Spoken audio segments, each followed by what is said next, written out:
Hello, it's Jang here from JangBricks.com with a look at a classic LEGO space set. This one is called the Command Center. It's set number 493 and it was released in 1979. Came with 173 pieces and 4 minifigs. Let's start this off with kind of a high-level look at the base section itself, because that's really what the set is all about. It's on one of those good old lunar landscape base plates with the craters and the raised section, which are great. I love those.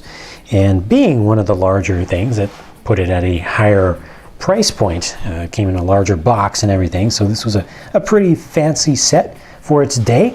And you can see you've got just the elevated section, kind of your command center module there, the office section. And lots of yellow, transparent yellow was used as the main window color for the land-based structures at that time. And you've got some nice stuff up here on the roof. So this very large satellite dish can actually rotate around. That's good. And you can change the elevation, so it can go almost vertical and it can go fully horizontal. That's good stuff. You know, a lot of these were really simple, and this one, as they go, was pretty good. You've got another little communications dish over here, and this one you can kind of rotate the thing. Just it's not on a hinge, but you can still rotate it, and you can change the elevation of this one also. So that's good for, you know, play-wise, to do a little customization. And you get 2 of these. I'm very fortunate to have gotten these in pretty good shape. The original gray kind of television antenna sort of setups, and one other little small antenna right here. So a lot of stuff on the roof. And then when we come down and look underneath, the idea here is that there's an imaginary wall that we're just not seeing. It's cut open to make this easier to actually get in there with your fingers and also to see. This is actually going to be a pressurized, fully indoor space. So it would have atmosphere in it. It would be breathable, which is why both of these guys are just lounging around with their air tanks off and their invisible visors are invisibly flipped up here. And you've got these very nice little slope pieces that are completely hollow on the inside. They're transparent, clear, so that lets you see all the way through. A little bit different there. And let me pull these minifigs out, actually, so that you can take a look at what's going on in the back. Oh no, where are my pants, man? Okay, there we go. Now you can see a little bit better in the back. One of these very nice, large, printed pieces with just a huge screen. I mean, for its day, what they were simulating here with such a large screen was just awesome, because, you know, this is back in the days when big screen TVs just didn't exist. So to get something that big and kind of flat panel like that, that's really, really cool. Got the logo bit right there. Got some little computer readouts, a couple of the computer readout screens with actual screens, and then some more keypad stuff. And up above, look at that. You've got even more up above. So that is a proper little control center, a station really, you know, where a guy is going to be, you probably have multiple folks operating that panel. There's so many things you can be messing around with there in the LEGO world. There's some numbers going across the top of that one, and that's pretty much it for the inside. Now you also get 2 vehicles with this set. This one is the smaller one, the simpler one, and it probably does the least stuff, because it's pretty much just a straight transport. So just a basic rover just for getting around. Really small, really simple, just what you need to get around. I really like the use of this antenna here though, because the nice thing about that is that you can actually use that to move the thing around, and you can steer with it, you can turn the thing.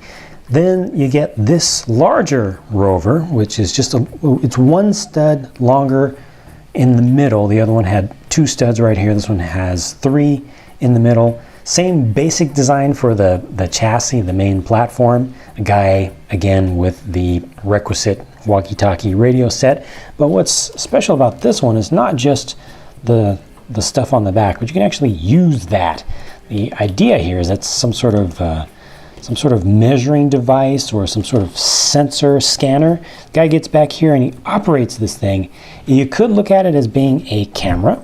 So he's just going around and filming the area. So he would drive out to some new areas that they're trying to chart and and map out, and then he would take some panoramic views and could look kind of ahead where he's planning to go and plan his route over the craters and such. It's got a little panel here though, little readout. I'm thinking maybe this would have some non-visible light spectrum sensing capabilities, so you could see things that you can't see with the naked eye. Maybe he's searching for signs of radioactivity, maybe he's searching for signs of life, but it's just really nice that this can rotate around, and it's something that you can really do. Now, there are all 4 of the minifigs from the set lined up. The 2 in the middle don't have their air tanks because they left them back in the command center. I think that there are some different ages of parts here because you can see different thickness of the prints on the faces here.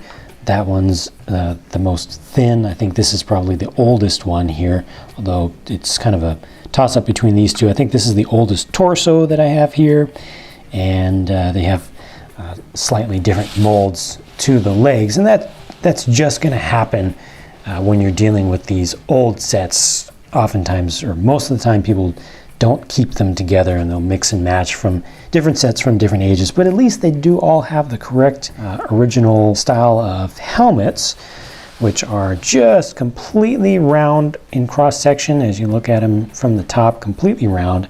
You don't have any extension here in the front. It's nice and thin, and you got the dimples on the sides for visors, which are not included with these at all. But classic space minifigures really just define the entire theme and look of the classic space sets. It kind of sets the personality for the entire set, and these are great.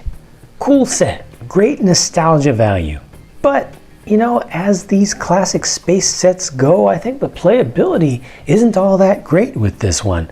For something that was expensive as it was in its day, with a pretty fair parts count and coming with a base plate and everything, there's not a whole lot that kids could do with this set. Stuff around the base, it's kind of imagine what would be going on there. A lot of communications and sending out commands and getting status updates and stuff, and you can rotate the satellite or move the satellite dishes around. But for really doing things, it comes down to just the minifigures, which 2 of them they want to keep here. You could take them out and move them around and do stuff with them, but then you just get these 2 vehicles, and the vehicles are very small. This one doesn't do very much at all. You can drive around with it and that's it. This one actually has something you can do with it, so this is where I think a lot of the real playability of the set comes from just this one vehicle. And it's, you put a guy on the back and he turns around and he can scan for stuff, and then I guess he's communicating back to the base, and that's really what it comes down to, and that's a little bit limited as far as I'm concerned. So I love classic space sets, but there have to be some that are better than others, and I feel that this is one that is not as good as the others, especially for one of the larger sets. Just my opinion. Everybody else can disagree with me, no problem. That's the way that opinions work. But those are my thoughts about this set. Thank you for watching. Whether you agree or not, feel free to share your thoughts about this set in the comment section below, and stick around and check out some more videos that I've already done or new ones that are coming. I do old stuff, I do new stuff, and I do custom mocks. So you can follow all of my updates at jangbricks.com. That's my blog, and you can search and browse for a lot of videos that I've done in the past on my channel. New stuff is on the way very soon, always, so stay tuned, and I'll talk to you again soon.